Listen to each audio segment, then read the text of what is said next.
Hi everyone. तो आज हम लोग डिस्कस करने वाले हैं, एक नया टॉपिक होने वाला है जिसका नाम है वेस्पर थ्योरी। तो आज एक नया थ्योरी स्टार्ट किए हैं। इससे पहले हम लोग जो थ्योरी का सेशन चल रहा था तो मैं सोचा कि इसे भी ख़त्म ही कर देते हैं। वैलेंस बॉन्ड थ्योरी ऑलरेडी हम लोग पढ़ चुके हैं। मॉलिक्यूलर ऑर्बिटल थ्योरी हम लोग पढ़ चुके हैं और हमारा क्रिस्टल फील्ड थ्योरी वो भी हमारा चल रहा है। इसके बाद हमारा यहीं पे स्टार्ट होता है वेस्पर थ्योरी। देखो, वेस्पर थ्योरी क्या मतलब, कहने का मतलब निकल रहा है नाम में ही, इसके मतलब जो भी कहानी है ना इसके नाम में ही है। वेस्पर थ्योरी का मतलब क्या होगा देखना थोड़ा सा, उसके बाद हम लोग आगे बात करेंगे। Valence shell electron pair repulsion theory. तो इसका पूरा नाम लिख लेते हैं सबसे पहले। ये क्या होगा हमारे पास, valence valence shell electron pair repulsion repulsion theory. Valence, इसी को शॉर्ट में लिखते हैं हम लोग, कहते हैं वेस्पर थ्योरी। वैलेंस सेल, सभी का जो पहला वर्ड है ना वही हम लोग ले लेंगे। Valence shell electron pair repulsion theory. तो यहाँ तक होता है जो वेस्पर थ्योरी बोला जाता है। तो इसी को लिखा है हम यहाँ पे, हम लोगों ने लिख दिया। इसको चाहते तो इस तरह भी लिख सकते हैं, थ्योरी। तो ये वेस्पर हो गया, थ्योरी हो गया। तो यही हम लोग डिस्कस करने वाले हैं कि वेस्पर थ्योरी होता क्या है। ठीक, अब देखो इसमें क्या करना है, पढ़ना है। मान लो हमारे पास कोई एटम है, मान लो कार्बन ही ले लेते हैं, सबसे ज़्यादा फेमस है कार्बन। ठीक है, पूरी ऑर्गेनिक केमिस्ट्री पे बेस्ड है, कार्बन ले लेते हैं। तो देखो कार्बन के केस में अगर हम लोग बात करेंगे, देखो ये बैलेंस सेल की बात करता है। इसके अंदर कितने इलेक्ट्रॉन हैं हमको उससे कोई लेना देना नहीं होगा। हमको बस वैलेंस सेल देखना है कि उसके वैलेंस सेल में कितने इलेक्ट्रॉन हैं, बस ये देखना है। तो वैलेंस सेल में इसके कितने इलेक्ट्रॉन होंगे, तो देखो इसका जनरल इलेक्ट्रॉनिक कन्फिग्रेशन लिखेंगे तो इसका 1s2 होगा, 2s2 होगा, और 2 पे में कितना जाएगा, कार्बन का 6 होता है तो 2 जाएगा, इसमें 2 इलेक्ट्रॉन रहेंगे। तो देखो वैलेंस सेल क्या होता है, जो आउटर मोस्ट सेल होते हैं वही हमारे पास वैलेंस सेल होता है। तो ये क्या है हमारे पास है, ये वैलेंस सेल है। वैलेंस सेल में कितने इलेक्ट्रॉन है, 2 2 4 इलेक्ट्रॉन है। तो यही कह रहा है कि वैलेंस सेल में इलेक्ट्रॉन जो होंगे उनके पेयर जो होंगे उनके बीच में रिपल्सन होता है। हमारे पास जो भी इलेक्ट्रॉन पेयर हो जाएंगे ना तो उनके पास बीच में क्या होने लगता है, रिपल्सन रिपल्सन होता है। इसी को हम लोग डिस्कस करने वाले हैं और इस तरह का इसी थ्योरी को कहा जाता है वेस्पर थ्योरी। तो जो रिपल्सन होगा, अब समझना इस चीज को कि वैलेंस सेल में कोई भी एटम होगा उसके वैलेंस सेल में इलेक्ट्रॉन तो होंगे ही। अब इलेक्ट्रॉन है जो, अगर इलेक्ट्रॉन पेयर्ड है तो पेयर्ड इलेक्ट्रॉन रहेंगे। तो इलेक्ट्रॉन पेयर्ड होंगे तो उनके बीच में पेयर्ड इलेक्ट्रॉन अगर बहुत सारे रहेंगे तो उनके बीच में रिपल्सन होता है।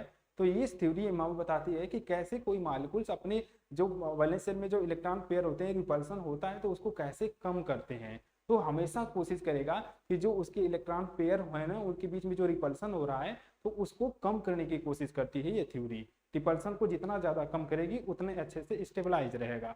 तो यही हमारी कहानी है। तो हम किसी भी एटम के वैलेंस सेल में जाएंगे, सबसे पहले उसमें इलेक्ट्रॉन देखेंगे कितने इलेक्ट्रॉन हैं। जो बॉन्डेड बना बॉन्ड, अगर मान लो कोई साइड एटम या सराउंडेड एटम के साथ कोई बॉन्ड बना लिया था तो ठीक है। अगर बॉन्ड नहीं बन रहा है, जो बच जा रहे हैं वो इलेक्ट्रॉन पेयर्ड होंगे। और वो इलेक्ट्रॉन पेयर्ड होंगे तो यहाँ पे रिपल्सन होता है। रिपल्सन होगा बॉन्ड पेयर अगर 2 रहेंगे तो भी वो रिपल्सन होगा। बॉन्ड पेयर एक लोन पेयर तब भी रिपल्सन होगा। बॉन्ड पेयर में भी रिपल्सन होता है। लोन पेयर में सबसे ज्यादा होगा। तो इस तरह से हमको किसी थ्योरी के बारे में समझना है। तो सबसे पहले हम समझते हैं इस थ्योरी को कौन दिया था।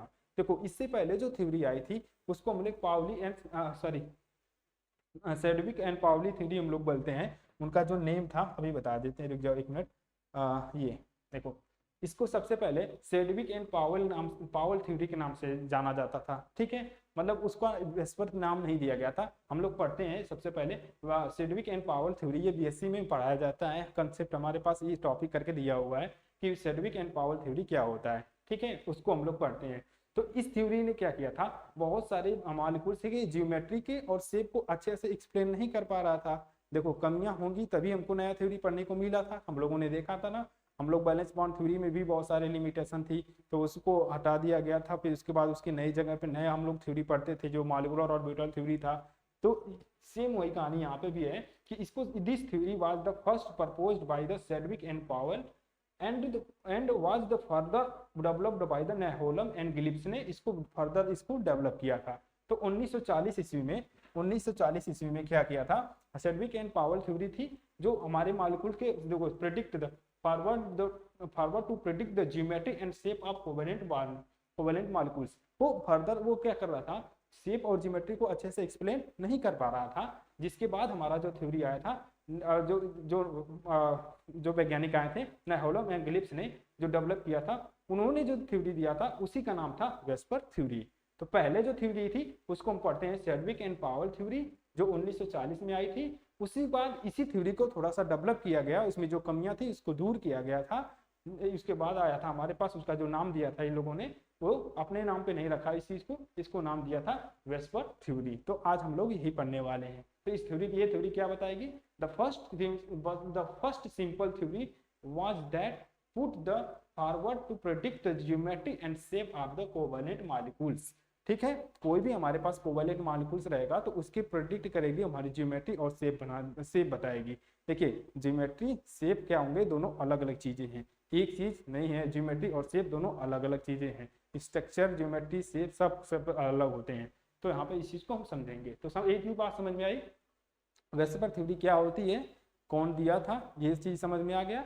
वेस्पर थ्योरी कौन दिया था, तो हम लोग बताएंगे सीधे, नेहोलम एंड गिब्स ने इस थ्योरी को दिया था 1957 ईस्वी में। ठीक, इससे पहले जो थ्योरी थी उसका नाम था सेडविक एंड पावेल थ्योरी, जो 1940 ईस्वी में आई थी। इसमें बहुत सारी लिमिटेशन थी, अच्छे से मॉलिक्यूल्स के ज्योमेट्री और शेप को अच्छे से एक्सप्लेन नहीं कर पा रहा था। बहुत लिमिटेशन होने के बाद इसको डेवलप किया गया था और डेवलप करके नाम दिया गया था वेस्पर थ्योरी। ठीक है, अब नेक्स्ट हम लोग बात करते हैं कि इसमें इसका क्या रोल है। ये तो हो गया, अब बात करते हैं इसमें। ठीक है, अब देखो थोड़ा सा यहाँ पे ध्यान देना।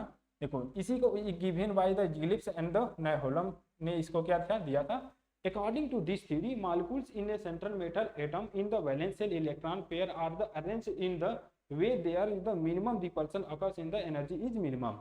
कहने का मतलब ये है, सिंपल, हम जो चीजें अभी बता चुके हैं वही चीज है कि हमारे पास क्या होगा, अकॉर्डिंग दिस थ्योरी के अकॉर्डिंग जो वैलेंस शेल में जो इलेक्ट्रॉन होंगे वो अपने आप को, जो उनके बीच में रिपल्सन लगेगा, इलेक्ट्रॉन पेयर और लोन पेयर के बीच में, या इलेक्ट्रॉन बॉन्ड पेयर हो गए, एक electron pair sorry bond pair एक लोन पेयर के बीच में जो रिपल्सन लग रहा है, उनको कम करने की कोशिश करती है ये थ्योरी। जितना ज्यादा कम करेगी उसकी एनर्जी क्या होगी, मिनिमम होगी। रिपल्सन देखो जब भी ज्यादा होता है तो एनर्जी बढ़ती है, जितना ज्यादा रिपल्सन होता है एनर्जी बढ़ती है। तो यहाँ पे ये थ्योरी क्या करेगी, कोई भी मॉलिक्यूल्स है तो वहाँ पे अपने आप को कम करेगा, रिपल्सन को मिनिमाइज कर सके ऐसा काम करेगा। वहाँ पे यही चीज लिखा गया है कि देखिए where the minimum repulsion occurs so energy is minimum. जितना कम रिपल्सन होगा एनर्जी उतना कम होगी, मॉलिक्यूल्स उतना ज्यादा अच्छे से स्टेबलाइज रहेगा। ठीक है, उसका ज्योमेट्री और शेप भी प्रेडिक्ट करना और आसान हो जाएगा। The most important feature of this theory is the follow. हम पहले ही बता चुके हैं कि हमारे पास देखो कोई भी मॉलिक्यूल्स होगा, मॉलिक्यूल का सेंट्रल मेटल एटम होगा, और सेंट्रल मेटल एटम के बाद क्या होगा, सेंट्रल मेटल एटम, ठीक, कि बैलेंस सेल में कुछ इलेक्ट्रॉन पेयर होंगे, और वो इलेक्ट्रॉन पेयर क्या करेंगे, रिपल्सन का जनरेट करते हैं, और वो रिपल्सन को कम करने की कोशिश करता है। समझ में आया, मॉलिक्यूल्स होगा, कोई भी मॉलिक्यूल्स, मान लो लिख लेते हैं अमोनिया। ठीक है, अमोनिया। अब इसके पास क्या होगा कि देखो इसके पास तो बॉन्ड पेयर, इसका स्ट्रक्चर बनाएंगे तो हमारे पास देखो लोन पेयर यहाँ पे आएगा, एक हाइड्रोजन, इस तरह से हाइड्रोजन आएंगे हर तरफ से। ठीक है, तो ये हो जाएगा। अब देखो मॉलिक्यूल के सेंट्रल एटम है, सेंट्रल एटम में हाइड्रोजन है। अब सेंट्रल एटम वैलेंस शेल में कितने इलेक्ट्रॉन होंगे, तो अच्छा किसी के वैलेंस शेल में कितने इलेक्ट्रॉन होंगे ये जानना है, तो उसका क्या करना पड़ेगा। अगर आपको ग्रुप नंबर पता है कि नाइट्रोजन किस ग्रुप में आता है, ग्रुप नंबर ये आएगा हमारे पास 15 में, 15 में आएगा।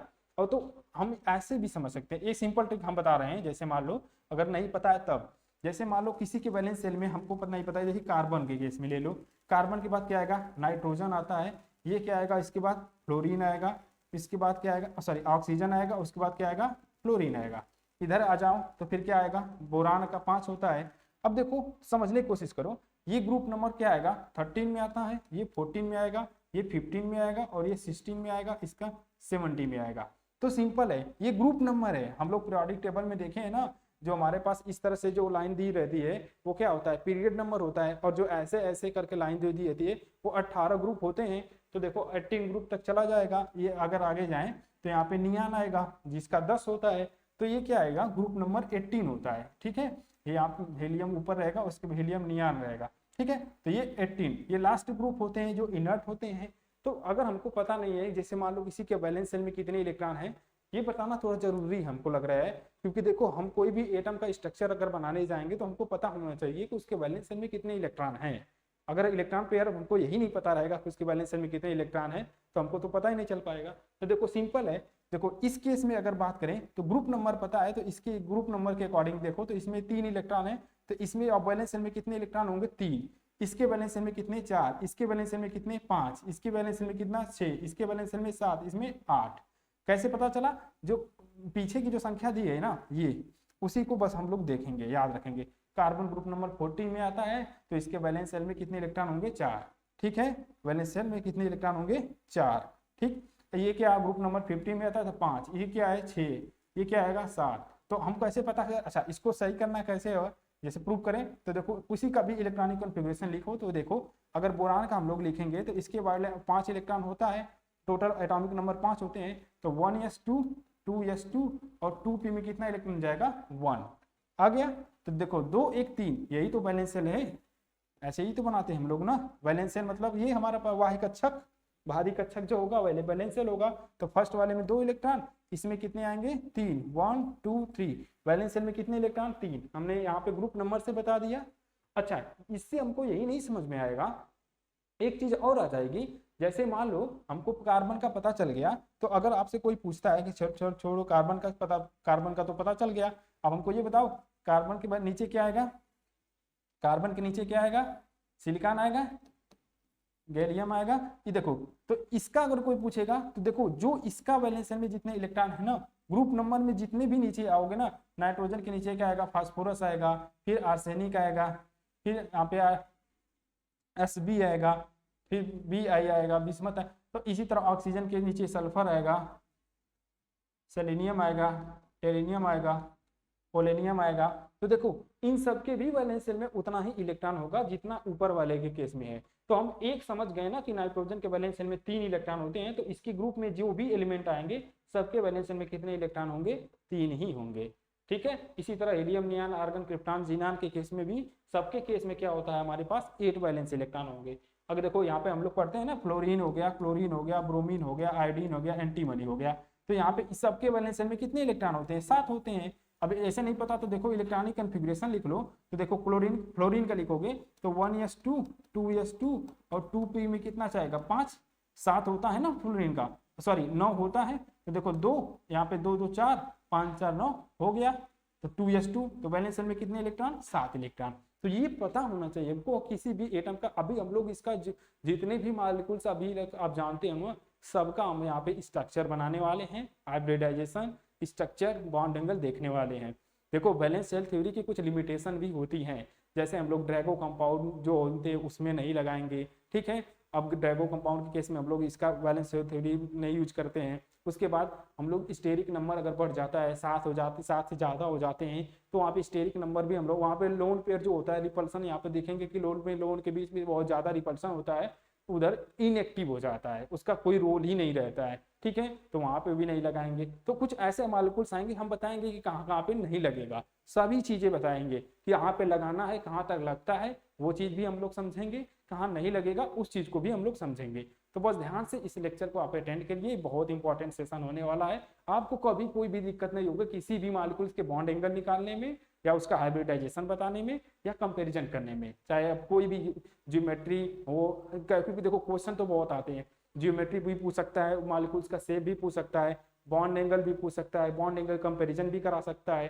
तो बहुत सारे क्वेश्चन आने वाले हैं, और हमेशा नेट गेट किसी भी एग्जाम में आप लोग जाएंगे, चाहे जेएम का एग्जाम दें किसी भी में, तो एक दो कॉम्प्लेक्स आ ही जाता है, या तो पूरा मैचिंग कराने के लिए बहुत सारे कॉम्प्लेक्स दे देगा, या तो ऐसा दे देगा बहुत सारे कंपाउंड दे देगा, पूछेगा कि कितने मॉलिक्यूल्स हैं जो लीनियर बनेंगे, कितने ट्राइगोनल बाइपिरामिडल बनेंगे, ऐसे करके कंपाउंड का क्वेश्चन बहुत सारे देते हैं, और हमेशा क्वेश्चन आता रहेगा। तो बेहतर है कि अभी आप अच्छे से सीख लीजिए, ये सेशन इंपॉर्टेंट हो रहा है, बस आप ईमानदारी से लेक्चर को अटेंड करिए, देखिए, ठीक है। तो यहाँ तक हम लोग ग्रुप नंबर पे, हम ग्रुप नंबर के माध्यम से भी समझ गए कि वैलेंस शेल में कितना इलेक्ट्रॉन होता है, अगर ग्रुप नंबर में हमको ये पता चल जाएगा तो ये किस फैमिली का है, तो इसका जैसे कोई सल्फर का पूछ देगा तो ऑक्सीजन फैमिली का है, तो इसके भी वैलेंस शेल में हम इलेक्ट्रॉन जान जाएंगे कितने हैं, इसके भी वैलेंस शेल में इलेक्ट्रॉन है। देखो fluorine, chlorine, bromine, iodine, antimony, इसी तरह ऑक्सीजन है, सल्फर है, सेलेनियम है, टेलेनियम, पोलियम। मतलब कहने का मतलब कि आप ऊपर वाला जान गए ना, ऊपर वाला तो आसान होता है ना, ऊपर वाला तो एकदम आसान है। उसके बाद ये सब क्या होगा, उसी से रिलेट करके हम लोग इसके वैलेंस शेल के इलेक्ट्रॉन को निकाल लेंगे। तो ये बस बेसिक इंफॉर्मेशन था, इसका कोई ज़्यादा वैस्पर थ्योरी में रोल नहीं होने वाला है, क्योंकि यहाँ पे बस हमको इससे बैलेंस बस यही काउंट करना था कि कितने इलेक्ट्रॉन होंगे, वैलेंस शेल में कितने इलेक्ट्रॉन होते हैं, बस हमको यही जानना था। ठीक, तो ये हमारे पास ये है। तो यही कह रहा था कि कोई भी मॉलिक्यूल्स हम लेंगे, उसके सेंट्रल मेटल एटम के वैलेंस शेल में जाएंगे, उसके बाद कितने इलेक्ट्रॉन हैं, इलेक्ट्रॉन पेयर देखेंगे। अगर इलेक्ट्रॉन पेयर ज्यादा है तो रिपल्सन ज्यादा होगा, तो वो हमेशा कोशिश करेगा कि रिपल्सन को कम करे। तो यहाँ पे रिपल्सन को कम करने की कोशिश करेगा, तो रिपल्सन जितना ज्यादा कम होगा मॉलिक्यूल्स का उतना ज्यादा स्टेबल रहेगा, और अच्छे से उसके हम लोग बॉन्ड एंगल, हाइब्रिडाइजेशन, ज्योमेट्री को समझ सकते हैं। ठीक है, तो ये हमारा कहने का मतलब कि वैलेंस शेल में हम यही देखते हैं। तो मैंने बताया ना, देखो वेस्पर थ्योरी में हम कैसे समझ जाएंगे, नाम से ही valence shell, electron pair, repulsion theory. ठीक है, तो ये हो गया था। तो इतना समझ में आया, इतना समझ में आया। तो अब पास्टुलेट की बात करें, कैसे हम लोग पढ़ देंगे। देखो पास्टुलेट में क्या होगा, मतलब इसकी क्या कौन कौन से, मतलब हमारे पास मेन इंपॉर्टेंट पॉइंट क्या है, गुण क्या है, ठीक है, एप्लीकेशन क्या है, कैसे कैसे यूज करना है। तो देखो पहला पॉइंट जो है हमारे पास ये है, main postulate of VSEPR theory. इसमें the shape of molecule depend upon the valence shell electron pair, bonded, non bonded, ऐसे भी कर सकते हैं, depend upon the valence shell electron pair. इसको कोष्टक में कर दो, ये दोनों को, bonded and non bonded, bonded and non bonded around the central metal atom. ठीक है, अब देखो शेप ऑफ मॉलिक्यूल्स, ध्यान रखना है यहाँ पे, देखो शेप ऑफ मॉलिक्यूल्स के बारे में बात कर रहा है। हमारे पास कोई भी एक मॉलिक्यूल से उसका शेप क्या होगा, ये डिपेंड करता है कि उसके साथ साइड में कितने एटम लगे हुए हैं, कितने एटम लगे हुए हैं, और कितना उसके पास लोन पेयर बच रहा है। ये हमको देखना पड़ेगा ना, तभी तो पता चल पाएगा कि उसका हम लोग कैसे शेप बनाएंगे, क्या होगा क्या नहीं होगा। ठीक है, तो यही पॉइंट है हमारे पास कि शेप ऑफ मॉलिक्यूल्स डिपेंड करता है, निर्भर करता है इस पर कि कितने उसके पास वैलेंस शेल में जो इलेक्ट्रॉन पेयर है, कितने बॉन्डेड इलेक्ट्रॉन है, कितने नॉन बॉन्डेड इलेक्ट्रॉन है, around the central metal atom. Central metal के आसपास कितने ऐसे एटम है जिसके पास बॉन्डेड है, नॉन बॉन्डेड। जैसे मान लो अभी हम लोग डिस्कस कर रहे थे अमोनिया, तो देखो यहाँ पे देखो 3 बॉन्डेड है, बॉन्डेड एटम है, एक नॉन बॉन्डिंग, जिसको हम लोग नॉन बॉन्डिंग को बोलते हैं हम लोग लोन पेयर। तो कितने लोन पेयर है, कितने बॉन्ड पेयर है, ये यही बताएगा ना हमको इसका शेप क्या होता है, यही तो बताएगा ना हमको उसका शेप क्या होता है। तो इसी तरह हम लोग को काउंट करना है। तो पहला पॉइंट में देखो ध्यान से देखना इस चीज को, if a molecule central atom, C A मतलब कि central atom, is surrounded by the electron pair only, electron pair only. ठीक है, ध्यान रखना इस पॉइंट को, ओनली मतलब कि बस सेंट्रल एटम ओनली। ठीक है, not by the lone pair, उसके पास कोई लोन पेयर नहीं है, मतलब जितने उसके पास, हमारे पास उसके वैलेंस शेल में जितने भी इलेक्ट्रॉन है ना, सब एक एक इलेक्ट्रॉन बॉन्ड बना रखे हैं। ठीक है, इलेक्ट्रॉन पेयर है, सबके सब इलेक्ट्रॉन पेयर्ड हो गए हैं। ठीक है, कोई भी हमारे पास लोन पेयर नहीं है। ठीक है, यहाँ पे लिखा not by the lone pair of electron, then the geometry is regular.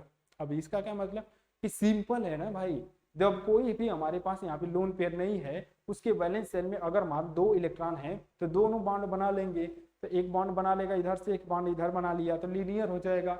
2 अगर 3 रहेंगे तो तीनों के तीनों जितने भी इलेक्ट्रॉन होंगे ना वैलेंस शेल में, सब के सब क्या करें, किसी भी साइड एटम के साथ क्या होंगे, बॉन्ड बना लेंगे। तो जितना बॉन्ड बन जाएगा उस केस में क्या हो जाएगा कि हमारे पास उसका जो ज्योमेट्री होगा रेगुलर होता है। अब इस ज्योमेट्री को, कॉन्सेप्ट को समझना, कितना समझ में आया ना कि कोई भी मॉलिक्यूल से तो वो उसके शेप पे, उसका शेप क्या होगा ये डिपेंड करता है कि कितना, पहले कोई ऐसे पूछेगा ना कि इसका शेप क्या है, तो हम देखेंगे सबसे पहले कि उसमें कितने बॉन्ड पेयर हैं, कितने लोन पेयर है, ये देखेंगे। उसके बाद हम बताएंगे कि उसका शेप और ज्योमेट्री क्या होगा, तब बताएंगे। ऐसे नहीं कि ना देखे मत बता देना, नहीं तो गलत हो जाएगा।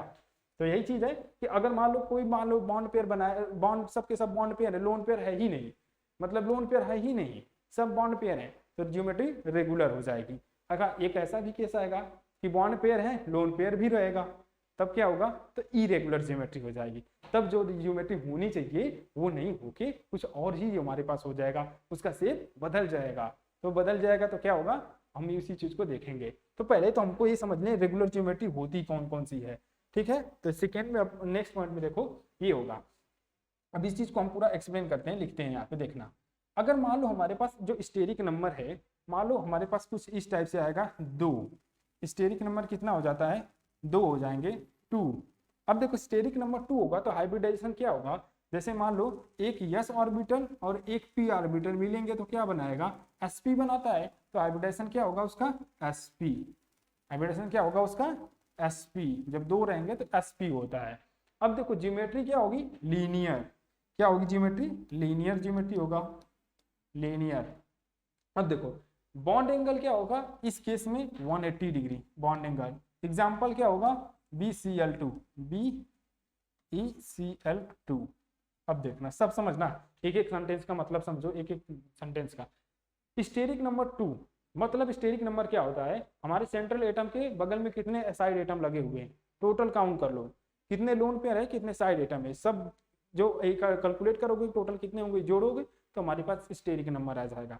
तो इसके पास तो लोन पेयर है नहीं। अब अच्छा ये पता कैसे चलेगा कि जो बेरिलियम है, ठीक है ध्यान से देखना थोड़ा सा, मान लो हमारे पास जो बेरिलियम है इसका इलेक्ट्रॉनिक कन्फिग्रेशन लिखेंगे तो 4 होता है, देखो 1s2 2s2 और इसके आगे 2p रहेगा 0, इसमें इलेक्ट्रॉन है ही नहीं तो यहाँ पे 2p में 0। 2s2 यहाँ पे क्या मतलब निकल रहा है इसका 2s2 और 2p में कितना है 0। अब देखो ये तो हमारे पास वैलेंस शेल है नहीं, वैलेंस शेल कौन है ये दोनों वैलेंस शेल है, वैलेंस शेल में कितने इलेक्ट्रॉन है 2, तो इस चीज को हम लोग ऐसे लिख सकते हैं वैलेंस शेल को इलेक्ट्रॉन में इसमें 2 इलेक्ट्रॉन है और p में कितने इलेक्ट्रॉन रहेंगे सबके पे सब खाली हैं। तो देखो अब यहाँ पे क्या होगा, अब हाइब्रिडाइजेशन को कैसे हम लोग समझते हैं थोड़ा सा एक चीज और देख लेना। स्टेरिक नंबर कितना हो गया इसका, मान लो हमारे अभी समझ लो अच्छा देखो अब क्या होगा कि हमारे पास देखो ऊपर से नीचे जब हम लोग जानते हैं इलेक्ट्रॉनिक कन्फिग्रेशन लिखते हैं तो यहाँ पे 1s आता है, इसके बाद ऊपर 2s आएगा, यहीं पे आएगा 2p। तो देखो 2s और 2p के बीच में जो एनर्जी गैप होता है कम होता है, ठीक है। हम लोग यहाँ पे देखे थे ना, वह पिछली क्लास में भी हम लोगों ने डिस्कस किया था कि जो 2s 2p के बीच एनर्जी गैप कब ज्यादा होता है कब कम होता है। नाइट्रोजन के उधर जाते हैं तो यहाँ पे 2s और 2p के बीच एनर्जी गैप क्या होता है बढ़ जाता है। तो जब एनर्जी गैप बढ़ जाता है तो यहाँ पे हम लोग एक नया टर्म पढ़ते हैं एक्साइटेशन थ्योरी। यहाँ पे जब भी एनर्जी गैप कम होगा, इन दोनों के बीच में एनर्जी गैप कम होगा तो 2 इलेक्ट्रॉन जो है क्या होंगे, इसमें से 2 जो इलेक्ट्रॉन है अगर हम क्या करेगा एक्साइटेशन, एक इलेक्ट्रॉन जो होता है एक्साइटेड हो जाता है और ये ग्राउंड स्टेट में नहीं एक्साइटेड स्टेट में इलेक्ट्रॉन इसमें चला जाता है। तो ये तो हमारे पास हो गई ये ग्राउंड स्टेट की बात हो गई। एक्साइटेड स्टेट में क्या होगा, एक्साइटेड स्टेट में कि इसमें एक इलेक्ट्रॉन रहेगा और इलेक्ट्रॉन जो है ना एक इसमें चला जाता है। ये एक्साइटेड स्टेट में क्यों चला गया, क्योंकि 2s और 2p के बीच में जो एनर्जी डिफरेंस है ना वो एनर्जी डिफरेंस बहुत ही कम है। अब कम है तो इलेक्ट्रॉन का एक्साइटेशन ऑटोमेटिकली इसमें चला जाएगा, ठीक है हो जाता है। एनर्जी डिफरेंस कम होगा तो इलेक्ट्रॉन ऊपर नीचे आराम से चला जा सकता है, तो यहाँ से एक्साइटेशन के करके इसमें चला जाएगा। अब इसके पास टोटल वैलेंस शेल में कितने इलेक्ट्रॉन थे 2, अब यहाँ पे दोनों अनपेयर्ड इलेक्ट्रॉन हो गए। अब क्या होगा कि देखो वैलेंस बॉन्ड थ्योरी में हम लोगों ने एक चीज मिक्सिंग पढ़ा था और एटॉमिक ऑर्बिटल का हाइब्रिडाइजेशन पढ़ा था। हाइब्रिडाइजेशन में क्या होगा कि इसका एक s और इसका एक p क्या करेगा आपस में मिल जाएंगे, मिल के क्या करेंगे हाइब्रिड ऑर्बिटल बनाएंगे। मतलब एक ही एटम के एटॉमिक ऑर्बिटल आपस में मिल के हाइब्रिड ऑर्बिटल बनाते हैं और इस पूरा फेनोमेना को हम लोग कहते हैं हाइब्रिडाइजेशन। और जो हाइब्रिड ऑर्बिटल बनाते हैं उसकी शेप और एनर्जी क्या होगी एकदम बराबर होती है। तो कहने का मतलब अब इसी चीज को और एक्सप्लेन किया जाए तो देखो मान लो ये हमारे पास 2s ऑर्बिटल है और ये क्या है हमारे पास 2p ऑर्बिटल है, तो ये और ये क्या होंगे आपस में मिलके क्या बना लेंगे इस टाइप से बना लेगा, एक इस टाइप से sp बनाएगा। एक तो s था ये s था ये px है, ठीक है दोनों आपस में मिलकर ये py होगा ये pz आएगा, ठीक है। ये सब मिलके क्या करेंगे हाइब्रिड ऑर्बिटल बना लिए। अब ये हाइब्रिड ऑर्बिटल में ध्यान से देखो तो दोनों में एक एक इलेक्ट्रॉन है, अब दोनों की एनर्जी भी बराबर है, सिमेट्रिकल बन जाता है, ठीक है इक्विवेलेंट टाइप का बन जाता है। अब जब यहाँ पे 2 अनपेयर्ड इलेक्ट्रॉन है तो देखो जितने नंबर ऑफ अनपेयर्ड इलेक्ट्रॉन रहेंगे उतना बॉन्ड हम लोग बनाएंगे, ठीक है। साइड एटम कितना आ रहा है 2, BeCl2 पढ़ रहे हैं हम लोग ना, तो Cl के पास क्या होता है एक इलेक्ट्रॉन पेयर, यहाँ पे एक इलेक्ट्रॉन ये इसके साथ ज्वाइंट हो जाएगा और बॉन्ड बना लेते हैं। तो देखो यही चीज हम बता रहे थे कि देखो यहाँ पे क्या होगा स्टेरिक नंबर कितने हैं साइड एटम देखो 2, ठीक है। हाइब्रिडाइजेशन क्या था sp, देखो ना एक s एक p आपस में कंबाइंड होकर sp हाइब्रिड ऑर्बिटल बना लिए थे। और sp ऑर्बिटल अगर देखो इस तरह देखोगे ना तो इस टाइप से बनता है sp हाइब्रिड ऑर्बिटल, ये कुछ इस टाइप से बन जाता है, ठीक है। एक इधर से कंबाइन हो जाएगा, एक इधर से कंबाइन हो जाएगा, ठीक है।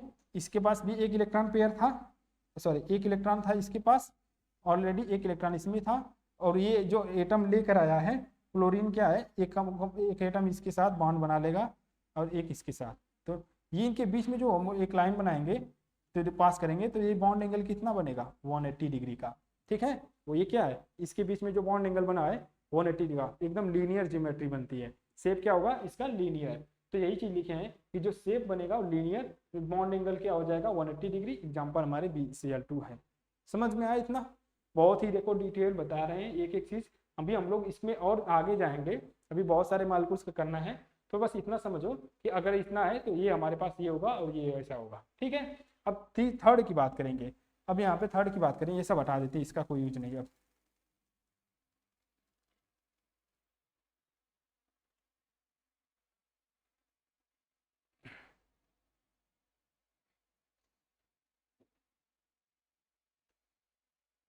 ठीक, अब देखो सेकेंड की बात करेंगे तो यहाँ पे आएगा थर्ड। जब स्टेरिक नंबर 3 होगा तो हाइब्रिडेशन क्या होगा sp2 होगा और ये ट्राइगोनल हो जाएगा, ठीक है। ट्राइगोनल प्लेनर बोलते हैं प्लेनर, ट्राइगोनल प्लेनर। और बॉन्ड इनके बीच में जो हमारे पास बॉन्ड एंगल 120 डिग्री होगा, BCl3 या तो BF3, ठीक है, इस टाइप की। इसमें क्या होगा कि हमारे पास एक यस और दो पी आपस में कंबाइन होंगे, ट्राइगोनल प्लेनर बनेगा, बॉन्ड एंगल ये होगा। ठीक वैसे ही जैसे हम लोगों ने ऊपर डिस्कस किया था वैसे ही यहाँ पे होने वाला है। अब आगे बढ़े तो यहाँ पे क्या आएगा 4 आएगा, ठीक है। 4 के केस में हम लोगों ने टेट्राहेड्रल पढ़ा है ना, बहुत फेमस है ना टेट्राहेड्रल। तो हाइब्रिडेशन क्या होता है sp3 होता है, तो यहाँ पे टेट्राहेड्रल लिखेंगे हम लोग, टेट्राहेड्रल। टेट्राहेड्रल बॉन्ड एंगल कितना आएगा 109.28 होता है मिनट, और ये इसका एग्जांपल CH4 मॉलिक्यूल्स होता है, ठीक है।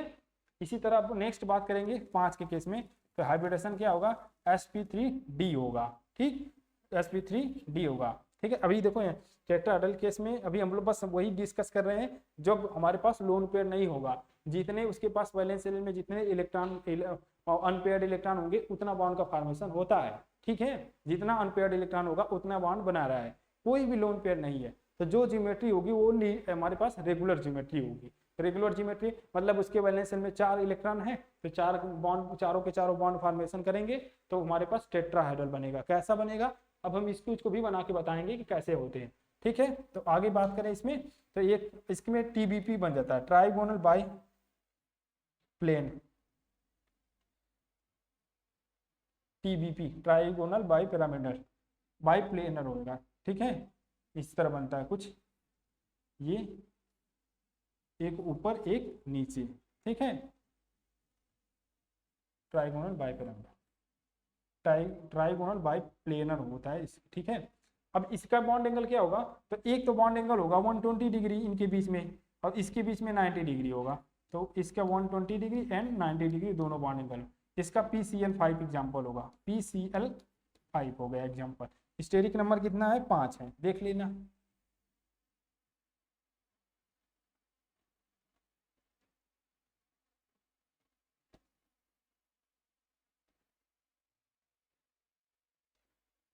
ठीक, अब देखो 6 की बात करें, अगर हमारे पास स्टेरिक नंबर है तो sp3 हाइब्रिडाइजेशन क्या sp3d2 हाइब्रिडाइजेशन होगा, और उसका क्या ज्योमेट्री बनेगा ऑक्टाहेड्रल, ऑक्टाहेड्रल ज्योमेट्री क्या बनेगा ऑक्टाहेड्रल। अब ऑक्टाहेड्रल के केस में बॉन्ड एंगल क्या होगा हमारे पास 90 डिग्री होता है, ठीक है। एक और होता है 180 डिग्री, पर हम लोग अभी ज़्यादा मेजर बॉन्ड एंगल जो है उसी को डिस्कस करेंगे, तो यहाँ पे 90 डिग्री होता है। उसके बाद एग्जाम्पल क्या होगा P हमारे पास SF6, इसके वैलेंस शेल में जितने इलेक्ट्रॉन होंगे ना सब के सब क्या होंगे बॉन्ड पेयर हैं, मतलब इलेक्ट्रॉन बॉन्डेड हो गए हैं, बॉन्ड बना चुका है, तो वो क्या होगा इलेक्ट्रॉन पेयर्ड बोलते हैं उसको, ठीक है। तो ये सब के सब बॉन्ड बना चुका है, तो इस चीज को हम लोग बोलेंगे ऑक्टाहेड्रल ज्योमेट्री बनेगा इस केस में। अब नेक्स्ट बात करें TBP के बाद ऑक्टाहेड्रल, ऑक्टाहेड्रल के बाद 7 की बात करेंगे। 7 का केस में क्या होगा, देखो 7 के केस में बहुत ही सिंपल है। 7 यहाँ पे करोगे तो एक हाइब्रिडाइजेशन हमारे पास क्या आएगा, sp3d3 हो जाएगा, 3 3 6 एक साथ हो जाएंगे और ये पेंटागोनल बाइपिरामिडल बनेगा, PBP बोला जाता है, PBP पेंटागोनल बाइपिरामिडल, PBP कैसा बनेगा, पेंटागोनल मतलब कि ये कुछ इस टाइप से बन जाता है। यहाँ पे सेंट्रल मेटल एक, यहाँ पे 5 हो गया, एक ऊपर जाएगा 6, एक नीचे जाएगा 7, पेंटागोनल बाइपिरामिडल होगा। ठीक है, बाइपिरामिडल। अब इसमें बॉन्ड एंगल कितना होगा, तो इसमें 72 डिग्री का बॉन्ड एंगल होता है और 90 डिग्री का भी होता है। ठीक है, इसका एग्जाम्पल क्या होगा, एग्जाम्पल कौन बताएगा, एग्जाम्पल क्या होगा, एग्जाम्पल हो जाएगा IF7, ज्योमेट्री ऐसे ही बनेगा। आयोडीन हमारे पास सेंट्रल एटम होगा, 1 1 2 3, ये 4 5 और 1 6 7, फ्लोरीन यहाँ पे लग जाएगा, जितने भी फ्लोरीन है लगा दो। अब इसको सब एक दूसरे से ज्वाइन करेंगे तो कुछ इस टाइप से बन जाता है। देखो ये 5 तो प्लेन में है ना, मान लो यहाँ पे आयोडीन है तो एक फ्लोरीन एक फ्लोरीन एक फ्लोरीन, 3 हो गया, इधर 4 1 5, पांचों प्लेन में रहेंगे, मतलब ऐसे प्लेन से एक प्लेन डालेंगे तो सब के सब कट जाएंगे और एक फ्लोरीन ऊपर जाएगा और एक फ्लोरीन नीचे आएगा। समझ में आया, जैसे बीच में हमारे पास आयोडीन है तो मान लो 5, हमको 5 अरेंज करना है, एक ही प्लेन में 5 अरेंज करना है तो पेंटागोनल तो बन ही जाएगा ना, एक इधर जाएगा, एक इधर आएगा, एक इधर 3 और एक इधर जाएगा 4, एक इधर 5, अपने से अरेंज कर लिए 5। अब एक ऊपर जाएगा, एक जस्ट इसके नीचे आएगा, तो इस तरह बनता है पेंटागोनल बाइपिरामिडल। और ये ट्राइगोनल बाइपिरामिडल था, 3 तो हमारे पास प्लेन में रहेगा, एक ऊपर एक नीचे। TBP का क्या था, हमारे पास सेंट्रल मेटल में 3 लगा लो 120 डिग्री पर, 1 एक इधर जाएगा, एक इधर आएगा 2 और एक एकदम सेंटर में 3 और एक ऊपर जाएगा 4, एक नीचे आएगा 5। तो ये था हमारे पास पेंटागोनल। देखो ये तीनों क्या है, ये तीनों प्लेन में है। ठीक है, ये ऊपर गया है, एक नीचे गया है, तो ये ध्यान देना इस चीज का। और उसके बाद ये सब तो ऑक्टाहेड्रल तो बहुत ही सिंपल है, सब जानते होंगे कैसे बनता है। 4 हमको प्लेन में कर लेने हैं, A1 2 3 4, एक ऊपर एक नीचे, तो ये तो सब जानते हैं ऑक्टाहेड्रल के कॉम्प्लेक्स कैसे बनता है। ठीक है, ये भी जानते होंगे। टेट्राहेड्रल में भी क्या होता है, इधर इधर इधर 4 बना दिए। ट्राइगोनल प्लेनर में बात करें तो इसमें तीनों प्लेन में कर दो, लीनियर में एकदम इस तरह से बन जाएगा, बीच में साइड एटम लग जाएंगे, इस तरह से हमारे पास बनेगा। ये कब का, तब का केस है जब हमारे पास लोन पेयर नहीं होगा। क्या होगा अगर लोन पेयर आएगा, लोन पेयर आएगा तो हमारे पास इरेगुलर ज्योमेट्री का फॉर्मेशन हो जाएगा। तो नेक्स्ट पॉइंट में हम लोग यही डिस्कस करने वाले। यहाँ तक समझ में आ गया ना, ये कैसे होता है, कब होगा। ठीक है, अभी हम लोग यहाँ पे देखो क्वेश्चन कहीं से भी आ सकता है। देखो स्टेरिक नंबर आपको पता चल जाएगा तो हाइब्रिडाइजेशन बता देंगे, जैसे ही हाइब्रिडाइजेशन पड़ेगा तो उसका ज्योमेट्री तुरंत बता देंगे। अब यहाँ पे देखेंगे कि लोन पेयर है नहीं तो जो ज्योमेट्री है वही सेफ होगा, बॉन्ड एंगल पूछेगा तो वो बता देंगे। एग्जाम्पल आपको देगा, जैसे मान लो एग्जाम्पल एसएफ6 दे देगा, पूछेगा इसका ज्योमेट्री क्या होगा और हाइब्रिडाइजेशन क्या होगा, तो हमको इसी तरह दे काउंट करना पड़ेगा। सिग्मा 1 प्लस लोन पेयर से भी हम लोग आसानी से काउंट कर लेंगे, वहां से भी काम हमारा हो जाता है। ठीक है, तो नेक्स्ट पॉइंट की बात करेंगे। अब इस केस में क्या होगा, इस केस में जब हमारे पास क्या होगा, जब हमारे पास सेकेंड पॉइंट हमारे पास, ठीक है, if A central metal, if A central atom having lone pair as well as bond pair, मतलब उसके पास लोन पेयर है बॉन्ड पेयर है, दोनों है। पहले केस में क्या था, लोन पेयर था ही नहीं, अब लोन पेयर और बॉन्ड पेयर दोनों आएगा। तो इन केस में क्या होगी, then the complex, then the geometry of molecules, then the geometry मतलब कि शेप ऑफ मॉलिक्यूल्स इरेगुलर।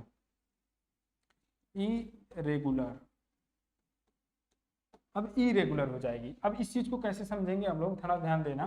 जैसे में अब क्या होगा कि हमारे पास, अगर देखो ध्यान से, हमारे पास एक अमोनिया मॉलिक्यूल्स है, NH3 मॉलिक्यूल्स है, तो इसका ज्योमेट्री क्या होगा, तो ज्योमेट्री के केस में क्या करेंगे, देखो हाइब्रिडाइजेशन सबसे पहले निकाला जाता है। तो देखो हाइब्रिडाइजेशन कैसे निकालना है, सिंपल फार्मूला यही रखना है, ज्यादा इधर उधर की बात नहीं करेंगे। Sigma bond plus lone pair, कितना सिग्मा बॉन्ड है प्लस लोन पेयर, बस यही काउंट करो। तो सिग्मा बॉन्ड कितना है, इसके पास 3 सिग्मा बॉन्ड है ना, 3 सिग्मा, अरे यार ऐसे ही बनेगा ना हर नाइट्रोजन, ये लोन पेयर है ये, उसके बाद एक हाइड्रोजन यहाँ पे आएगा, एक हाइड्रोजन यहाँ पे आएगा, एक हाइड्रोजन यहाँ पे आएगा। देखो सिंगल बॉन्ड अभी सिग्मा बॉन्ड का फॉर्मेशन करेगा, ठीक है, ये हाइड्रोजन है। अब देखो 3 सिग्मा बॉन्ड है, तो सिग्मा बॉन्ड 3, लोन पेयर कितना है, एक लोन पेयर, टोटल कितना आ गया 4। अगर 4 आ गया तो 4 के केस में क्या करना है, तुम लोग ऐसे करो, अगर 4 आ गया ना तो हमको पता नहीं हाइब्रिडाइजेशन, तो ये इस तरह करो, एक यस लिख लो, पी लिख लो 3, ठीक है। अब इसके बाद पी तो 3 ही होता है ना, अब आगे क्या रखना है, डी, 1 2 3 4 5, डी रख दो, 3 2 5, डी हो गया। अब 4 आ गया ना स्टेरिक नंबर, तो 4 काट दो, 1 2 3 4, जितना कटा sp3 कट गया, एक s कटा था और p कितना 3 कटा था, sp3, हाइब्रिडेशन क्या आएगा sp3। फिर से बताएं, देखो हाइब्रिडाइजेशन निकालना है किसी भी मॉलिक्यूल्स का, तो हमको एक फार्मूला याद रखना पड़ेगा कि sigma bond plus lone pair, hybridisation निकालने के लिए कि उसमें कितना सिग्मा बॉन्ड का फॉर्मेशन किया है। क्योंकि देखो हाइब्रिडाइजेशन के केस में हम लोग यहाँ पे पाई बॉन्ड का कोई रोल नहीं होता है, तो पाई बॉन्ड से कोई मतलब ही नहीं है, तो बस हमको सिग्मा बॉन्ड देखना है। तो sigma bond plus lone pair, कितने लोन पेयर हैं, बस वो चीज उसको देखना है। तो टोटल काउंट करेंगे तो टोटल कितना आएगा, आप एक चीज लिख लो, अगर 2 आ जाता है तो हाइब्रिडेशन क्या होगा, sp होगा, 3 आएगा तो sp2 आएगा, 4 आएगा तो क्या आएगा sp3 आएगा, 5 आएगा तो क्या होगा sp3d होगा, और 6 आएगा तो क्या होगा sp3d2 होगा। मतलब ये हमको याद होना चाहिए। एक और बढ़ा लेना, अगर 7 आएगा तो sp3d3 आएगा, ठीक है, ये हो जाएगा। तो अगर ये चीज याद है तब तो ठीक है, अगर ये चीज यही याद है, ये चीज अगर नहीं याद है तो हम क्या करेंगे, ये यूज कर लेंगे टेक्निक। करना क्या है, आपको एक यस लिखना है, पी 3 होते हैं तो 3 पी लिखना है, डी 5 होते हैं तो 5 डी लिख देना है।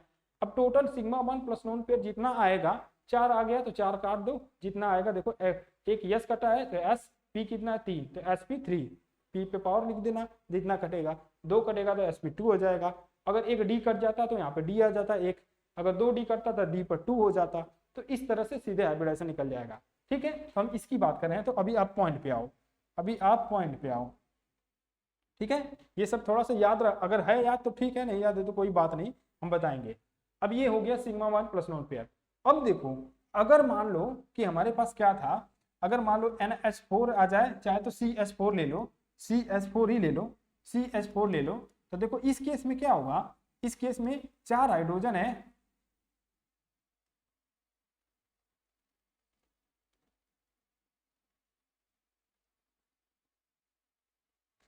बहुत छोटा हो गया, ठीक है। देखो यहाँ पे CH4 के बारे में बात कर रहा है, तो कार्बन के केस में देखो 1 2 3 4, 4 हाइड्रोजन हमारे पास साइड एटम जुड़ जाएंगे इसके साथ, 4 हाइड्रोजन इसके साथ जुड़ जाएंगे। अभी क्या था, इसका शेप क्या था, शेप टेट्राहेड्रल है, ज्योमेट्री क्या होगा, टेट्राहेड्रल होगा। अब इसका शेप कोई पूछेगा तो क्या होगा, टेट्राहेड्रल मत बताना, टेट्राहेड्रल मत बताना, टेट्राहेड्रल नहीं होगा, ये पिरामिडल है, बन गया है, पिरामिडल बन गया है, ठीक है। इसके पास एक लोन पेयर है और 3 बॉन्ड पेयर हैं। इसका क्या होगा, हाइब्रिडाइजेशन देखो काउंट करोगे तो sp3 होगा, sigma bond plus lone pair से काउंट करोगे तो सिग्मा बॉन्ड कितने आएंगे 4, लोन पेयर 0, तो टोटल कितना आएगा 4। हाइब्रिडेशन क्या आएगा sp3, हाइब्रिडेशन से sp3 है। इसका केस में, इसके केस में 4 ही आया था, तो इसका भी sp3 हाइब्रिडेशन है।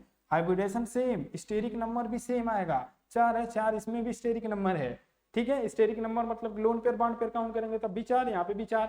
इसका क्या होगा, इस केस में ये पैरामिडल होता है, शेप होगा, इसका शेप क्या होगा, टेट्राहेड्रल होगा, टेट्राहेड्रल होगा। मतलब ये कहने का है, कहने का मतलब ये है कि जब भी अगर एक लोन पेयर आ जाता है बॉन्ड पेयर के साथ, मतलब एक लोन पेयर या 2 लोन पेयर कोई भी आ जाएगा, लोन पेयर बॉन्ड पेयर जब दोनों आ जाएंगे तो उस केस में जो ज्योमेट्री होती है, वो शेप होता है, वो इरेगुलर हो जाएगा। शेप क्या हो जाएगा, इरेगुलर हो जाता है, वो पहले जैसा शेप नहीं रहेगा। देखो इस केस में कोई लोन पेयर नहीं था, तो जो ज्योमेट्री होगी वही उसका शेप होगा, इस केस में ऐसा नहीं होता है। तो यही कहने का मतलब है। तो इसकी एक पूरी लिस्ट है, हम अभी लास्ट में PDF के फॉर्मेट में प्रोवाइड करेंगे और उसको समझा देंगे वहाँ पे, ठीक है, कैसे बनता है। यहाँ पे बनाने में टाइम लगेगा, ठीक है। नेक्स्ट पॉइंट की बात करेंगे। नेक्स्ट पॉइंट में तो इसमें बताया गया था कि अगर कोई सेंट्रल मेटल एटम के पास ठीक है, loan pair bond pair bond pair bond pair lone pair सब वो रहता है। तो वहां पे होगा क्या कि जो लोन पेयर का रिपल्सन होता है, लोन पेयर का रिपल्सन सबसे ज्यादा होगा। लोन पेयर का रिपल्सन सबसे ज्यादा किसमें होता है, देखो लोन पेयर के बीच में रिपल्सन सबसे ज्यादा होगा। उसके बाद लोन पेयर बॉन्ड पेयर के बीच में रिपल्सन होगा। उसके बाद क्या होगा, बॉन्ड पेयर में रिपल्सन सबसे ज्यादा होता है। तो मतलब ये बॉन्ड पेयर वाले जो होते हैं ना, वो क्या होंगे, उनके बीच में रिपल्सन कम होगा। तो ये हमारा रहेगा फर्स्ट पॉइंट हम लोग पढ़ लिए थे, ज्योमेट्री रेगुलर होता है। सेकेंड पॉइंट में इरेगुलर हो जाता है जब लोन पेयर आ जाता है। थर्ड केस अगर ऐसा होता है तो लोन पेयर में सबसे ज्यादा रिपल्सन होता है, फिर लोन पेयर बॉन्ड पेयर, फिर बॉन्ड पेयर। और ये सब चीजें इफेक्ट करती हैं मॉलिक्यूल्स के बॉन्ड एंगल को। ठीक है, कैसे करती हैं देखना, ध्यान से देखो इस चीज को। मान लो हम कुछ एग्जांपल लेते हैं, यहाँ पे H2O, ये हो जाएगा हमारे पास अमोनिया NH3। अब एक हो जाएगा हमारे पास CH4। अब देखो स्टेरिक नंबर मतलब कि इसके बैलेंस में कितने इलेक्ट्रॉन होते हैं, 6 होते हैं। तो 2 तो बॉन्ड बना रखा है। ठीक है, स्टेरिक नंबर कितना होगा, एक लोन पेयर ये, एक लोन पेयर ये, इसके पास भी एक लोन पेयर ये होगा, और उसके पास लोन पेयर है नहीं। तो स्टेरिक नंबर बात करेगा, स्टेरिक नंबर कितना होगा, तो इसका 4 है, इसका भी स्टेरिक नंबर 4 होगा।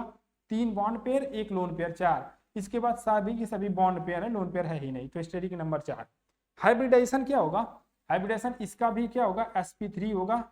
Lone pair plus bond pair count करोगे, 2 लोन पेयर 2 बॉन्ड पेयर, 4 के लिए हाइब्रिडाइजेशन sp3 होता है।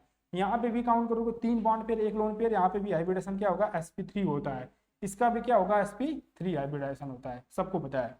ठीक है, हाइब्रिडाइजेशन हो गया हमारे पास, क्या हो गया, हाइब्रिडाइजेशन भी निकाल लिए, लोन पेयर निकाल लिए, बॉन्ड पेयर। अब लोन पेयर देखते हैं, लोन पेयर इसके पास कितना है, लोन पेयर कितने हैं, 2। इसके पास लोन पेयर कितना है, 1। इसके पास लोन पेयर कितना है, 0। देखो लोन पेयर इसके पास 2 लोन पेयर है। तो हम लोग क्या पढ़े हैं अभी कि जो लोन पेयर होता है उनके बीच में रिपल्सन ज्यादा होता है। तो ये होगा होगा ये कि मान लो ऑक्सीजन है हमारे पास, एक हाइड्रोजन यहाँ पे है, एक हाइड्रोजन यहाँ पे है, इसके पास एक लोन पेयर ये, इसके पास एक लोन पेयर ये। ठीक है, इसके पास में क्या होगा, नाइट्रोजन के पास बस एक ही लोन पेयर है। उसके बाद और जो है सब क्या है, बॉन्ड पेयर है। यहाँ पे एक हाइड्रोजन यहाँ पे, एक हाइड्रोजन यहाँ पे। इस केस में क्या होगा, कार्बन के केस में यहाँ पे चारों के चारों हाइड्रोजन लगा देना है हमको, 1 2, यहाँ पे हो जाएगा 3, ये हो जाएगा 4। सब के सब हम हाइड्रोजन लगा चुके हैं। ठीक है ना। अब देखो हुआ क्या, हमने क्या बताया कि लोन पेयर सबसे ज्यादा रिपल्सन। तो ये दूसरे देखो, लोन पेयर मतलब कि यहाँ पे निगेटिव चार्ज समझ लो, लोन पेयर मतलब इलेक्ट्रॉन पेयर तो है। अब इनके बीच में ना बहुत ज्यादा रिपल्सन होता है। हमारा valence theory, valence VSEPR theory जो कहती है कि इनके बीच में जो होता है ना, रिपल्सन बहुत ज्यादा होता है। जब लोन पेयर लोन के बीच में जब रिपल्सन बहुत ज्यादा होगा तो ये जो रिपल्सन जो होता है ये इधर की तरफ इसको ढकेलेगा और ये इधर की तरफ इसको धक्का देगा। ये एक दूसरे से दूर जाने की कोशिश करेंगे। जब दोनों लोन पेयर एक जैसे ही हैं एटम और दोनों के पास एकदम क्या होगा, लोन पेयर है, निगेटिव चार्ज है। अब निगेटिव चार्ज सेम चार्ज एक दूसरे के पास नहीं होते हैं ना, जैसे चुंबक है, अगर बीच से तोड़ दो तो दोनों उसके जो हमारे पास जो पोल होते हैं, मान लो निगेटिव पोल को अगर आपस पास में लेके जाओगे तो वहां पे बहुत ज्यादा रिपल्सन होता है। वो एक दूसरे के पास जाने की कोशिश भी नहीं करेंगे, आप उसके पास ले जा भी नहीं सकते, बहुत जोर लगाना पड़ेगा, तो आपको एनर्जी देना पड़ेगा। तो ये बाहर से आप एनर्जी बहुत ज्यादा लगाएंगे तब जाएगा, नहीं तो फिर नहीं जाता है। यही सिंपल है। तो यहीं पे भी पोल है, दो पोल बन जाते हैं, दोनों लोन पेयर या नेगेटिव चार्ज है। अब उनके बीच में रिपल्सन बहुत ज्यादा होता है। जब रिपल्सन ज्यादा होगा तो कोशिश करेगा रिपल्सन को कम करने का। जब रिपल्सन की कोशिश करेगा कम करने का तो उसके साइड में क्या है, बॉन्ड पेयर है, तो ये इसको धक्का देगा। वो कोशिश करेंगे दूर जाने का तो ये थोड़ा सा दूर चला जाएगा, तो इसको धक्का देगा, तो ये पास क्या होंगे, इधर पास आ जाते हैं। ये जैसे मान लो यहाँ पे धक्का दिया तो ये कहाँ पे आ जाएगा, मान लो ये यहाँ पे आ जाएगा और ये इधर आ जाएगा, और ये भी अपने आप को थोड़ा सा दूर इधर आ जाएगा, और ये भी अपने आप को थोड़ा सा इधर आ जाएगा। तो थोड़ा सा रिपल्सन अपना क्या किया, कम किया कि नहीं किया, कम किया। अच्छा दिखा है ना, ये जैसे मान लो यहाँ पे है पहले जो हमारा ये व्हाइट कलर से है वो पहले एग्जैक्ट पोजीशन है। अब यहाँ पे रिपल्सन होगा तो जो रिपल्सन हो रहा है तो यहाँ पे ये अब इधर की तरफ शिफ्ट होगा थोड़ा सा, और ये लोन पेयर इधर की तरफ शिफ्ट होगा।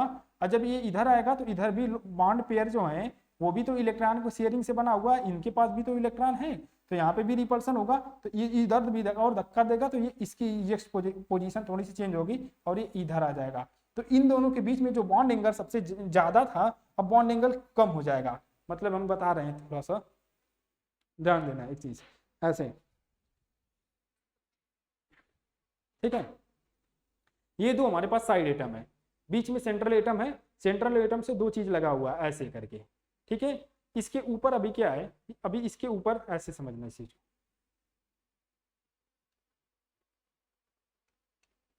ये दो चीज है, ठीक है। ऐसे बॉन्ड बना हुआ है, एक हाइड्रोजन या बीच में ऑक्सीजन है। अब इसके ऊपर दो लोन पेयर हैं। अब लोन के बीच में रिपल्सन होता है तो एक दूसरे को धक्का देंगे तो ये और इधर की तरफ शिफ्ट होगा। तो पहले इन दोनों के बीच में बॉन्ड एंगल मालूम कुछ 110 मतलब 109 डिग्री था, 109 था। तो इनके बीच लोन पेयर की रिपल्सन की वजह से अब क्या होगा, इनका बॉन्ड एंगल अंदर की तरफ शिफ्ट हो जाएगा, इधर पास आ जाएंगे, तो बॉन्ड एंगल क्या होगा, घट जाता है, तो बॉन्ड एंगल घट जाएगा। तो यहाँ पे जो बॉन्ड एंगल होता है 104 डिग्री होता है बॉन्ड एंगल।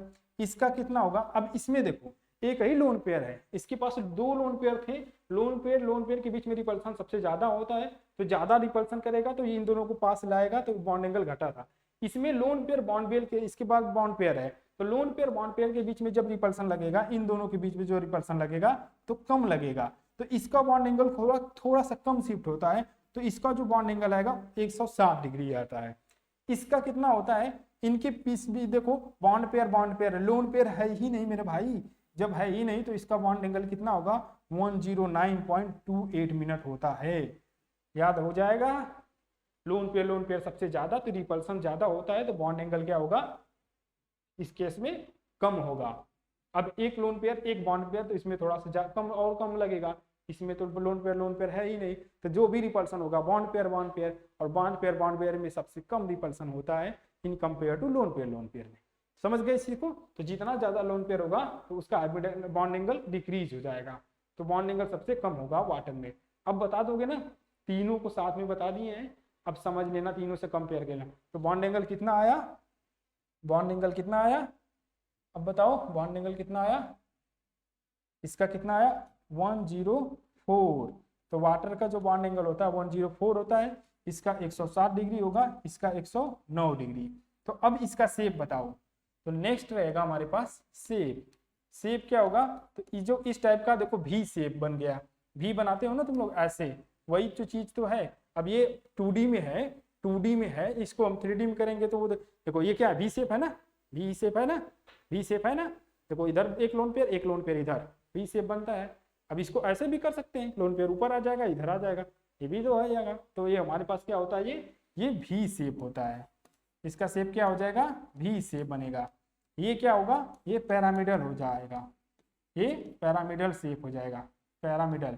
और ये क्या होगा, टेट्राहेड्रल, ये क्या होगा, टेट्राहेड्रल। एक चीज और, ज्योमेट्री क्या होगी सबकी, ये तो शेप की बात हुई, ज्योमेट्री क्या होगी, ज्योमेट्री, तो यहाँ पे ज्योमेट्री की बात करेगा तो ज्योमेट्री क्या होगी इसकी, टेट्राहेड्रल, TD, ये भी टेट्राहेड्रल है, ये भी टेट्राहेड्रल है।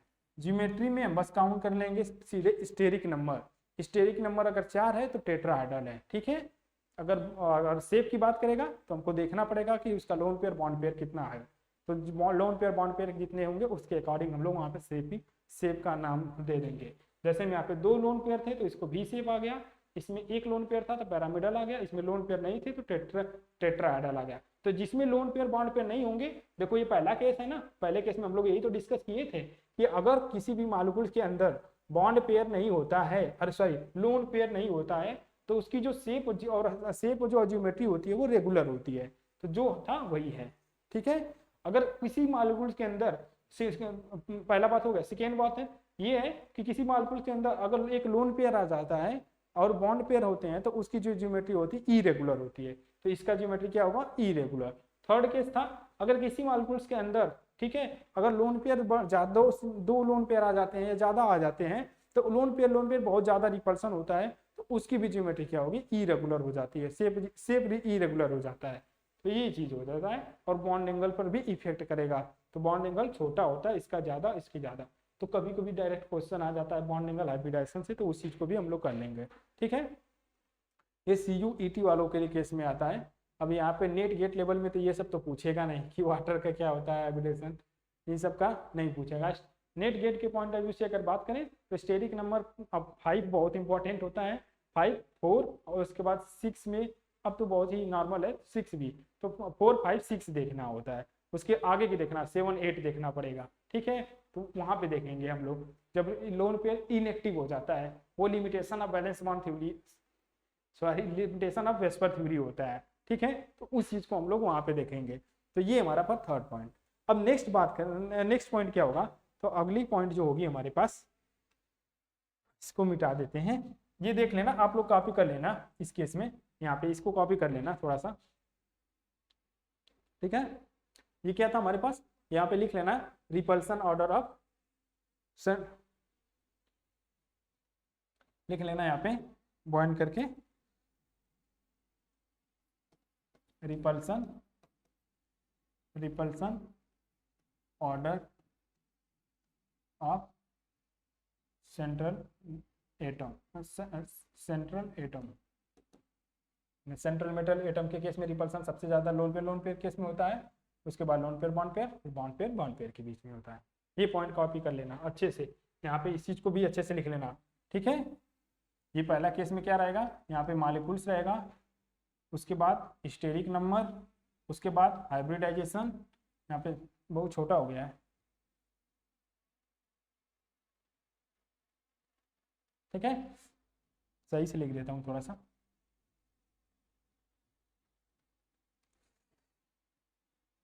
कोई दिक्कत नहीं होनी चाहिए भाई, सब साफ सुथरा लिखो। कौन सा,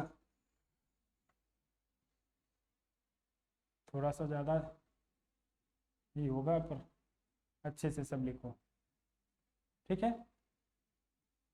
सब मिटाना पड़ गया हमको। क्या था हमारे पास, सबसे पहले लिख लेना यहाँ पे मॉलिक्यूल्स, ठीक, समझना बहुत ज़रूरी है। सबसे पहले क्या था, H2O मॉलिक्यूल्स था, उसके बाद क्या था NH3 था, उसके बाद क्या था CH4 था, मॉलिक्यूल्स हो गया था। अब इसके बाद हम लोगों ने लिखा था स्टेरिक नंबर, स्टेरिक नंबर कितना था, 4 था, इसका भी 4 था, इसका भी स्टेरिक नंबर 4 था, ठीक। स्टेरिक नंबर हो गया था। फिर हम लोगों ने लिखा था हाइब्रिडाइजेशन, हाइब्रिडाइजेशन, तो हाइब्रिडाइजेशन क्या था, इसका भी sp3 था, इसका भी हाइब्रिडेशन sp3 था, इसका भी हाइब्रिडेशन क्या था sp3 था, ठीक। हाइब्रिडेशन हो गया था। उसके बाद हम लोगों ने क्या देखा था, लोन पेयर, तो इसके पास 2 लोन पेयर थे, इसके पास 1 लोन पेयर था, इसके पास कोई नहीं था लोन पेयर, ठीक है। जब लोन पेयर हो गया था तो उसके बाद हम लोगों ने क्या काउंट किया था, लोन पेयर के बाद शेप, यहाँ पे लिख लेना शेप, शेप, शेप क्या होगा इसका, शेप इसका वी शेप आया था, वी शेप या बेंड शेप बोला जाता है, वी शेप इसका था, पैरामिडल था, पैरामिडल था, पैरामिडल, ये क्या था टेट्राहेड्रल था, ये क्या था टेट्राहेड्रल शेप था, ठीक। इसके बाद शेप हो गया था। अब यहाँ पे देखो जियोमेट्री क्या था, तो जियोमेट्री के केस में क्या होगा,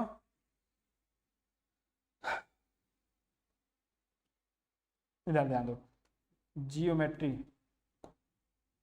टीडी मतलब टेट्राहेड्रल, ये भी टीडी टेट्राहेड्रल, ये भी क्या था टीडी टेट्राहेड्रल। ज्योमेट्री हमेशा कैसे काउंट करेंगे, ज्योमेट्री काउंट करना रहेगा, जब भी ज्योमेट्री काउंट करना रहेगा तो हम क्या करते हैं स्टेरिक नंबर देखेंगे, स्टेरिक नंबर जितना रहेगा वही रेगुलर ज्योमेट्री होती है। अब ये लास्ट में हमारे पास बचा था बॉन्ड एंगल, तो यहाँ पे लिख देना बॉन्ड एंगल, इसका कितना आया था 104, इसका कितना आया था 107, इसका कितना आया था 109.28 मिनट। ये हो गया हमारा क्वेश्चन। अब इससे कोई भी क्वेश्चन आएगा तो हम, मुझे नहीं लगता कि छूटना चाहिए, ठीक है। थर्ड पॉइंट को बहुत ही अच्छे से हमने एक्सप्लेन कर दिया, कॉपी कर लो इससे, ठीक है। कॉपी कर लो, चाहे तो फिर चाहो तो स्क्रीनशॉट ले लेना। ये मॉलिक्यूल्स है, ये स्टेरिक नंबर है, ये हाइब्रिडाइजेशन, ये लोन पेयर काउंट किया है, ये सॉरी ये शेप होगा, ठीक, ये ज्योमेट्री है और ये बनेगा शेप ज्योमेट्री बनेगा। क्वेश्चन ऐसे आते हैं, कॉपी कर लीजिए।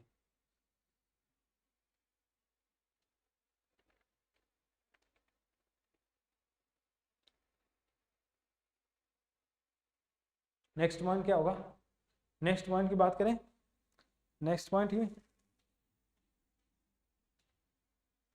देखो,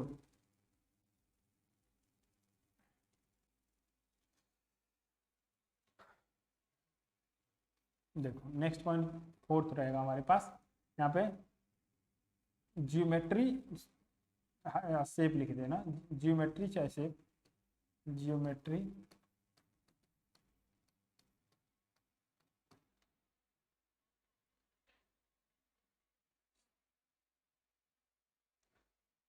एक मिनट रुक जाओ, bond angle, bond angle affected by side atom, side atom, atom as well as side atom as well as central atom।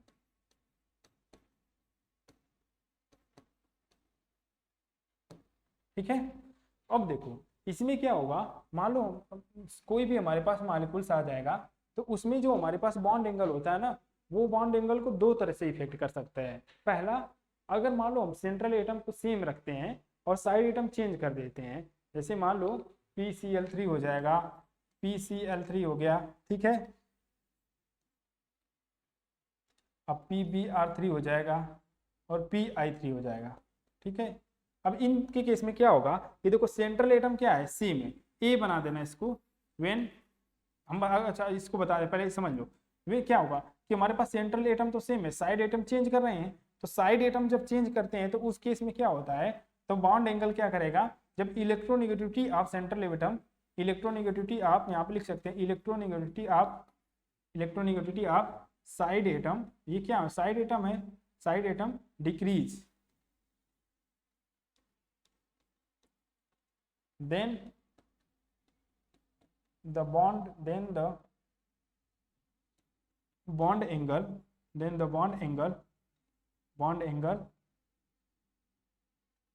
also increases।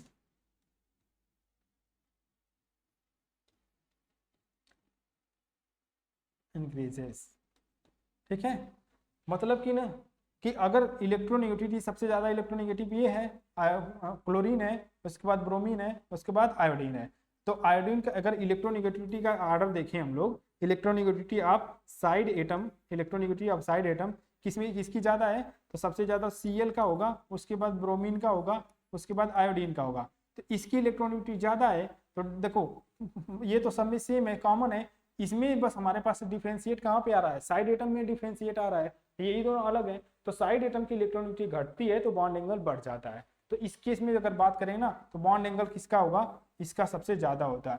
तो बॉन्ड एंगल का जो ऑर्डर आएगा, बॉन्ड एंगल का जो ऑर्डर आएगा वो क्या आएगा, PI3 का सबसे ज्यादा होगा, उसके बाद PBr3 का ज्यादा होगा, यहाँ पे PCl3 का सबसे कम होता है, अप्रोक्सीमेटली 110 होता है, सॉरी 100, इसका 100 होता है, इसका आएगा 101, इसका आएगा 102, बॉन्ड एंगल 102 आता है, तो ये 102 आएगा, 112।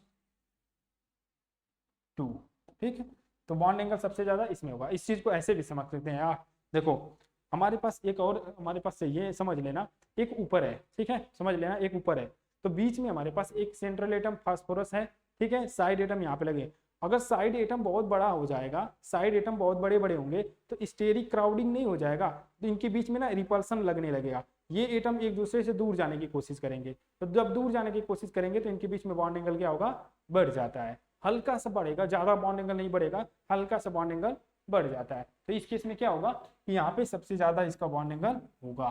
ठीक है, इस चीज को वेस्पर ने कैसे बताया था, valence and electron pair repulsion theory ने, उन्होंने बताया था कि इलेक्ट्रोनेगेटिविटी अगर साइड एटम की हम लोग डिक्रीज करते हैं तो बॉन्ड एंगल इंक्रीज करेगा।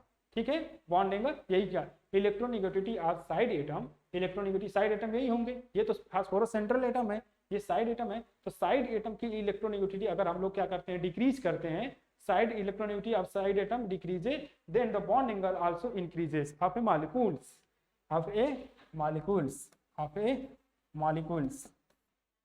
आपने गिवन मॉलिक्यूल्स, ठीक है, समझ गए इस चीज को। अच्छा ये एक केस था। बी, एक और केस देखें हम लोग। बी केस में यहाँ पे क्या करते हैं कि सेंट्रल एटम मेटल जो चेंज करते हैं और साइड एटम को अलग कर देंगे। तो साइड एटम यहाँ पे अलग करेंगे, तो इसका एग्जांपल ले लो। क्या क्या एग्जांपल लेंगे, देखो हमको क्या करना है, इसको चेंज करना है और इधर का क्या रहेगा सेम। तो जैसे मान लो एक H2O हो गया, एक हो जाएगा H2S हो जाएगा। तो इस केस में सबसे ज्यादा बॉन्ड एंगल किसका होगा, वाटर का। ऑक्सीजन के नीचे क्या आता है, सल्फर आएगा। ऑक्सीजन के नीचे क्या आएगा, सल्फर। सल्फर की इलेक्ट्रोनेगेटिविटी क्या होगी, यहाँ पे देखो, यहाँ पे लिख लेना कि electronegativity of central atom, electronegativity of central atom decreases, central atom decreases, electronegativity of central atom decreases, bond angle, bond angle क्या होगा, बॉन्ड एंगल आल्सो डिक्रीज। इसमें और लिखना चाहो तो CE, ठीक है, यहाँ पे देख लेना इस चीज हो जाएगा। यहाँ पे देखो सबसे ज्यादा इलेक्ट्रोनेगेटिविटी किसका है, ऑक्सीजन का सबसे ज्यादा इलेक्ट्रोनेगेटिव एलिमेंट है। तो अगर इलेक्ट्रोनेगेटिविटी सेंट्रल मेटल एटम की डिक्रीज करती है तो उस केस में क्या होगा, बॉन्ड एंगल क्या हो जाएगा, डिक्रीज कर जाएगा। यहाँ पे अपोजिट था, अगर इलेक्ट्रोनेगेटिविटी अगर डिक्रीज कर रही थी तो बॉन्ड एंगल इंक्रीज कर रहा था। Electronegativity of central metal atom, side atom की अगर हम लोग क्या करवा रहे थे, कम कर रहे थे, तो बॉन्ड एंगल बढ़ जा रहा था। यहाँ पे इलेक्ट्रोनेगेटिविटी घटाएंगे सेंट्रल मेटल एटम की, तो बॉन्ड एंगल भी क्या होगा, घट जाएगा। तो इसमें बॉन्ड एंगल जो होता है 104 होगा। अभी हम लोगों ने देखा था वाटर मॉलिक्यूल्स के केस में, इसमें आ जाता है 90 के लगभग, 92 के लगभग, ये आ जाता है 90। तो लगभग ये सब क्या होंगे, ये ड्रैगो कंपाउंड में भी आते हैं। तो वहाँ पे इन सब का क्या हो जाता है, जो बॉन्ड एंगल है कम हो जाता है। तो ये चीज समझ में आया, ठीक है, इसको भी कॉपी कर लो।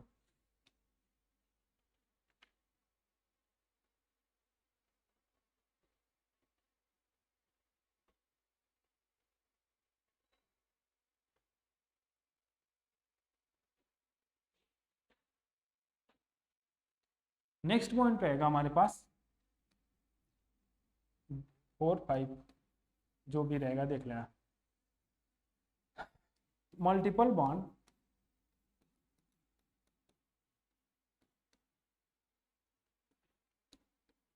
does not affected by geometry or shape of molecules, ठीक है। अगर हम लोग यहाँ पे अगर बात करें, देखो तो मान लो एक एग्जांपल लेते हैं CO3 2 माइनस चार्ज। तो यहाँ पे क्या होगा, एक माइनस कार्बन, यहाँ पे ऑक्सीजन, एक ऑक्सीजन, माइनस चार्ज बचेगा। अगर भी मान लो एक बॉन्ड नहीं, अगर BCl3 के केस में देख रहे हैं, BCl3 के केस में तो बॉन्ड एंगल 120 डिग्री है। तो यहाँ पे भी क्या बॉन्ड होगा, बॉन्ड एंगल 120 डिग्री है। तो मल्टीपल बॉन्ड क्या होंगे, अगर मान लो डबल बॉन्ड, ट्रिपल बॉन्ड आ जाते हैं, तो इस केस में क्या होगा कि बॉन्ड एंगल जो होगा ना, वो कोई इस पर कोई इफेक्ट नहीं करेगा। तो ठीक है, multiple bond does not affected the shape and geometry. अरे पहले ही बता चुके हैं यार, पाई बॉन्ड क्या होगा, उसका कोई रोल नहीं होता है यहाँ पे। तो जब कोई रोल नहीं होगा तो ज्योमेट्री अब कोई इफेक्ट नहीं करेगा। इसकी भी प्लेनर होगा, ट्राइगोनल प्लेनर है, ये भी ट्राइगोनल प्लेनर ही होगा, तो वो कोई इफेक्ट नहीं करता है।